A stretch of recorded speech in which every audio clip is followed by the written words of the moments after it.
जय श्री राम, जय बागेश्वर धाम, जय बालाजी, जय सतगुरु सन्यासी बाबा। आज एक ऐसा टॉपिक पे हम बात करेंगे क्योंकि इसके लिए लोग बहुत परेशान रहते हैं। सबसे पहले हम ये बात करेंगे कि अर्जी जो है आपने लगाई है घर पे, तो अर्जी जो है आपका उसका पर्चा कब बनेगा और पर्चा आखिर होता क्या है, अर्जी आखिर होती क्या है, अर्जी और पर्चा में अंतर क्या है। तो चलिए हम शुरुआत करते हैं, बात करते हैं इस पे कि पहले अर्जी क्या है।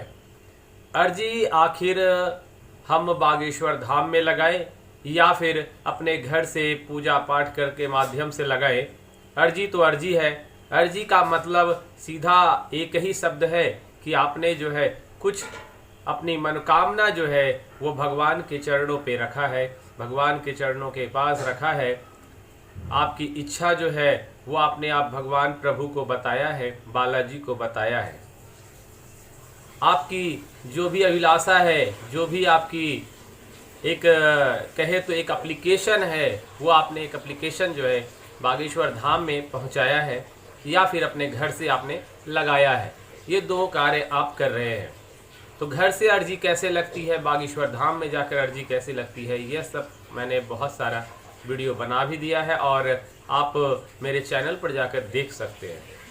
लेकिन आज हम ये बात करेंगे कि आपने जो अर्जी लगाई उसका आखिर पर्चा से क्या मतलब है, पर्चा आखिर होता क्या है। देखिए, अर्जी का मतलब है आप बागेश्वर धाम में जाकर अर्जी लगा दिया, घर बैठे अर्जी लगा दिया और उसके बाद नियम के अनुसार आप पूजा पाठ कर रहे हैं, घर से भी कर रहे हैं, बागेश्वर धाम जाकर पेशी भी कर रहे हैं। तो ये एक अर्जी हो गई जो आप अपना मनोकामना के लिए, अपनी इच्छा के लिए निरंतर आप प्रयास कर रहे हैं बालाजी को खुश करने का और बालाजी के पास बार बार जाके मत्था अपना टेक रहे हैं, क्योंकि आपको उनसे जो कुछ चाहिए उसके लिए आप बार बार जाके प्रार्थना कर रहे हैं। तो कहे तो एक तरह से प्रार्थना करना भी अर्जी ही है। तो अर्जी का मतलब आप समझ रहे होंगे कि आप घर से पूजा पाठ करें, बाहर जाकर वहाँ जाकर बागेश्वर धाम जाकर या किसी भी आसपास के मंदिर में भी जाके पूजा पाठ करें, उसे आप अर्जी ही कहेंगे, आप प्रार्थना ही कहेंगे और अपनी मनोकामना पूर्ति हेतु तो आप वहाँ पे जाते हैं तो उसे भी एक तरह से एप्लीकेशन ही कहेंगे।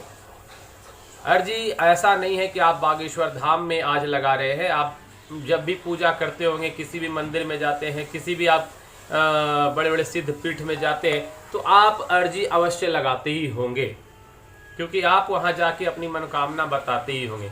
किसी का बाल बच्चा नहीं हो रहा है, किसी की शादी नहीं हो रही है, किसी को धन दौलत से कम दिक्कत है, तो कोई भी मंदिर के पास जाते हैं, किसी भी मंदिर या किसी भी आसपास के सिद्ध पीठ में जाते हैं तो वहां जाके मन्नत जरूर मांग लेते हैं कि हे भगवान मेरे ये काम करवा दीजिए तो मैं आपके यहाँ 100 नारियल चढ़ाऊँगा।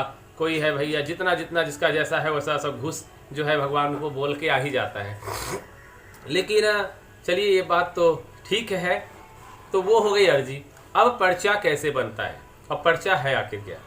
तो देखिए, पर्चा का एक सीधा सा मतलब समझ लीजिए आप कि आपने अर्जी लगाई तो बागेश्वर धाम का एक सिस्टम है। बागेश्वर धाम के सिस्टम से बात करें तो बागेश्वर धाम में है कि कभी कभी टोकन का सिस्टम होता है, कुछ सिस्टम जो है आप बैठे रहेंगे तो आपकी अर्जी लगी है, आपने बागेश्वर धाम में अर्जी लगाई या घर पे अर्जी लगाई और आपका नाम पुकार दिया गया, आपको बुलाया गया और पर्चा बनाया गया। पर्चा का मतलब हो जाता है कि आपके बारे में बतलाना कि आप किस कार्य से आए हैं और आपकी जो है कार्य कब पूर्ण होगी और क्या आपको उपाय करना चाहिए, वो साक्षात जो है वो गुरुदेव बता देते हैं। वो हुआ पर्चा। लेकिन पर्चा आखिर ऐसा नहीं है कि सिर्फ अर्जी जिसने लगाया उसी का पर्चा बनेगा। बहुत बार आपने ऐसा वीडियो देखा होगा गुरुदेव का जो दिव्य दरबार लगाए हो और कोई भी व्यक्ति जो आसपास में वहाँ रहता हो, कानपुर का हो, कहीं महाराष्ट्र में हो या कहीं भी जैसे लगा हुआ है दरबार, तो क्या करता है कि घूमते घामते भी जाता है। कोई होता है कि चलो भाई आज देख लेते हैं, आए हुए हैं बागेश्वर सरकार, जा दर्शन कर ले, और जाके बाहर खड़ा रहता है और उसका भी नाम जो है ना पुकार दिया जाता है, तो उसका भी तो पर्चा बन जाता है। उसने कभी आज तक अर्जी लगाई ही नहीं, कभी आज तक बागेश्वर धाम गया ही नहीं, घर बैठ के बढ़िया से पूजा किया ही नहीं, मगर उसका पर्चा बन गया। तो ये होता है क्या, ये जिस लोगों के अंदर में अंधविश्वास फैला हुआ है, जिस लोगों के अंदर में विश्वास की जो है ना कमी बहुत ज़्यादा है, बजरंगबली को मानता नहीं, भगवान को मानता नहीं, ठीक है, वो बुराई करता है इधर उधर, उसे क्या होता है ना, कभी कभी चमत्कार के तौर पे दिखाया जाता है, उसके द्वारा जो है समझाया जाता है कि वो 10 नहीं 100 को बताए, क्योंकि वह जो अंधविश्वास पे ज़्यादा रहेगा, जो अंधभक्ति करेगा, मतलब अंधभक्ति बोले, जो भगवान की कभी पूजा पाठ नहीं किया है, जो अनाप शनाप बोला, अगर उसके साथ चमत्कार होता है ना तो वो ज़्यादा हल्ला करता है, क्योंकि उसे बहुत ज़्यादा विश्वास भी हो जाता है और वो सब जगह जाके बताता भी है कि हम भैया आज से पहले पूजा पाठ के लिए मेरा नाम पुकारा गया और मुझे ऐसे करके स्टेज पे बुलाया गया, मुझे जो है ना बजरंगबली पे विश्वास हो गया, बहुत बढ़िया है, मतलब होते हैं बजरंगबली, होते हैं बालाजी। तो वो विश्वास के लिए कभी कभी ऐसा चमत्कार किया जाता है, तो इसे भी पर्चा बनाना कहें, और वो फिर क्या होता है, बालाजी का भक्त बन जाता है। तो जो लोग विश्वास नहीं कर रहे हैं तो पर्चा तो उसका ही बन जाता है। तो आपका पर्चा बने ना बने, आपको इससे कोई फर्क नहीं पड़ता, क्योंकि आप जो है बालाजी पे भरोसा करते हैं, आप उनके सच्चे भक्त हैं। तो आप बस गुरुदेव का जो भी बताया हुआ मंत्र है या फिर उपाय है, उसे आप अपने घर पे दोहराएं। अगर नहीं कुछ समझ में आता है तो मैं तो समझाता ही हूँ अपने वीडियो में हमेशा, तो उसके हिसाब से, नियम के हिसाब से पूजा पाठ करें, अर्जी लगाए है अर्जी लगाए, पेशी करें, बस आपकी मनोकामना अवश्य पूर्ण होगी, पर्चा आपका बने या ना बने। तो पर्चा बनना और अर्जी लगने में बहुत अंतर है, इसलिए अर्जी लगने वाले जो लोग होते हैं वो ऐसा कभी ना पूछे हमसे कमेंट में कि मेरा पर्चा कब बनेगा। आपका पर्चा हो सकता है सीताराम सीताराम जाप करे, आप बहुत बालाजी आपको बहुत जो है ना बुलाने का प्रयास करे, बालाजी खुद आपको बुला दे और आप दिव्य दरबार की ओर जाएं और आपका नाम पुकार दिया जाए, ऐसा भी होता है। तो आप फिर सच्चे भक्त बन के रहिए, हो सकता है आपका नंबर आ जाए, आपकी बारी आ जाए।